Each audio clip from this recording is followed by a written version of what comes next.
السلام عليكم ومرحبا بكم في القناة. اليوم بغيت نشارك معكم وصفة ديال صابلي بريتزل اللي كيجي رائع ولذيذ، ما فيه مزيج ما بين الحلو والمالح.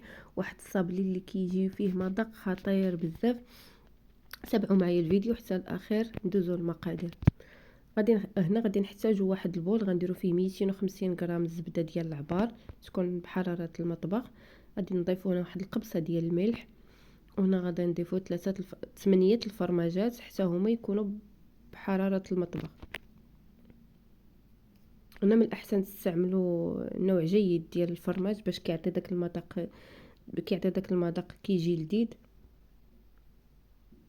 صافي هنا وضعت 8 القطع ديال الفرماج. غادي نضيف 4 المعالق كبار ديال السكر كلاصي،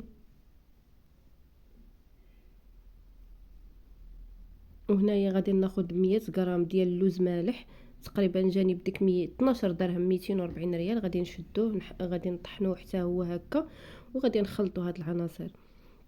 بالنسبه للمكونات ملي كتكون بحراره المطبخ كتجينا ساهله في الخدمه، يعني ما كتعذب ما حتى شي حاجه. صافي من بعد ما جمعت الزبده مع الفرماج وخدمتهم مزيان، هنايا كنبدا نضيف الدقيق بالتدريج حتى كتجمع ليا العجينه. هنا من بعد ما جمعت العجينه هانتوما كتشوفوا كيف كتجي على هذا الشكل. كناخذوا هنا ورق الزبده، كنوضعوا واحد الكميه من العجينه وكنطلقوها ما بين هكا ورق الزبده. صافي كناخذوا هنايا الدلاك وتنحاولوا نطلقوا العجينه ديالنا، راه بسهوله كتطلق. وبالنسبه هاد العجينه هادي ما تنرقوهاش بزاف، يعني كتبقى شويه تقريبا 1 سنتيم هكا، كتبقى شويه غليظه. لان الا رققناها بزاف حيت العجينه كتجي رطبه، الا رققناها بزاف كتبقى تفرتت لينا. هانتوما على هاد الشكل هذا. وهنايا غادي ناخذ هاد الطابع ديال البريتزل كنوضعوه ضروري في الدقيق، وكنبداو نطبعوا العجين ديالنا. ضروري توضعوه في الدقيق لان عندنا هنا العجينه كتكون شويه رطبه.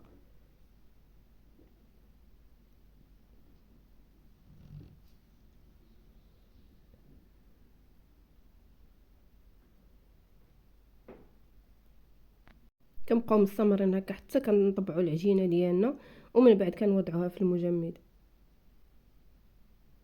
صافي هانتوما على هذا الشكل. انا غادي نوضعها في المجمد واحد شويه كتشد راسها باش كتجيني ساهله نخدمها. هانتوما هنا من بعد ما خرجتها من المجمد راه كتجيكم ساهله باش كتحيدوا دوك داك الزوائد اللي تيكونوا عندنا في المقطع.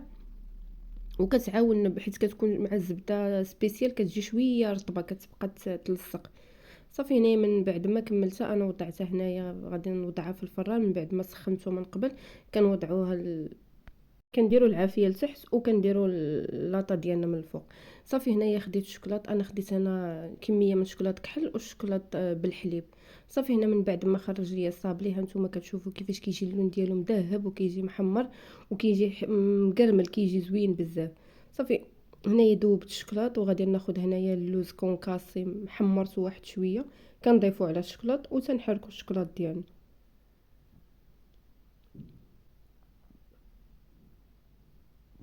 صافي هنايا غادي ناخذ ورق ديال الزبده، كناخذوا هنايا الصابلي ديالنا كنوضعوه في داك الشوكولاط مع اللوز كونكاسي، وكنوضعوا داك الصابلي ديالنا فوق كنحطوه هكا فوق ورق الزبده.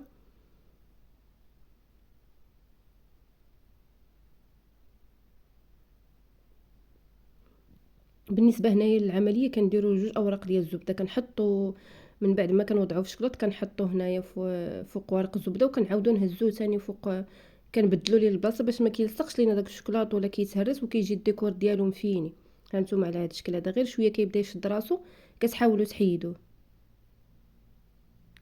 كنحطوه ثاني فوق ورق اخر اللي كيكون نقي. صافي على هذا الشكل هذا انا غادي نكمل ونتلاقاو باش نشوفوا الشكل النهائي ديال صابلي بريتزل ديالنا. هذا هو الشكل النهائي. هانتوما كتشوفوا كيفاش كيجي. الشكل تاعو راه زوين، وبالنسبه للمذاق راه واحد المذاق كيجي لذيذ لذيذ بزاف. كتجي فيه مذاق ديال الحلاوه والملوحه. صراحه صابلي رائع رائع بزاف، غير جربوه. وبالنسبه للمقادير راكم شفتوا يعني ما فيه شي مقادير اللي صعاب. انتما انا غادي نحل وحده قدامكم باش تشوفوا من الداخل كيفاش كتجي، وحتى وحده الريحه فيه يا سلام، ريحه زوينه بزاف.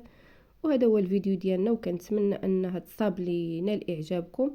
وما تنساوش تبارطاجوا الفيديو مع الاصدقاء ديالكم. والسلام عليكم.